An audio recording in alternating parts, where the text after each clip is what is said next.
మేడ్చల్ జిల్లా ఆల్వాల్ లయోలా కళాశాలలో ఏర్పాటు చేసినటువంటి మిల్లెట్ ఫెస్టివల్ ను మంత్రి సీతక్క, మల్కాజ్గిరి ఎమ్మెల్యే మరి రాజశేఖర్ రెడ్డి ముఖ్య అతిథులుగా హాజరై ప్రారంభించారు. ఈ సందర్భంగా వారు మాట్లాడుతూ విద్యార్థులు చిరుధాన్యాలపై అవగాహన పొందేందుకు ఈ ఫెస్టివల్ ఎంతగానో ఉపయోగపడుతుందని అన్నారు.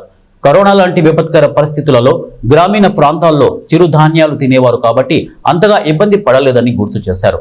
ప్రకృతి నుండి వచ్చే వాటిపై శ్రద్ధ పెడితే ఆయుష్ను పెంచుతాయని తెలిపారు.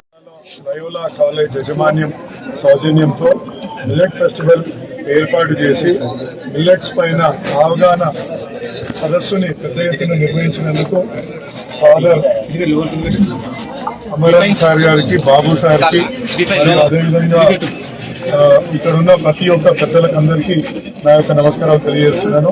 ఎందుకంటే ఇవాళ మిల్లెట్లో ఎన్ని పోషకాలు ఉన్నాయో మన అందరికీ తెలుసు. దీన్ని అవగాహన పెంచి పిల్లలలో ఈ యొక్క ఫుడ్ని మనం ప్రాపగేట్ చేస్తే వాళ్ళకు ఒక హెల్తీ ఫుడ్ ఇచ్చిన వాళ్ళం అవుతాం. కాబట్టి నిజంగా ఈ యొక్క గొప్ప కార్యక్రమాన్ని నిర్వహిస్తున్న లయోలా యాజమాన్యానికి హృదయపూర్వకంగా ధన్యవాదాలు తెలియజేసుకుంటున్నాను. అదేవిధంగా మా సీతక్క గారు ఆమె జీవిత చరిత్ర గురించి పిల్లలకి చెప్పి ఒక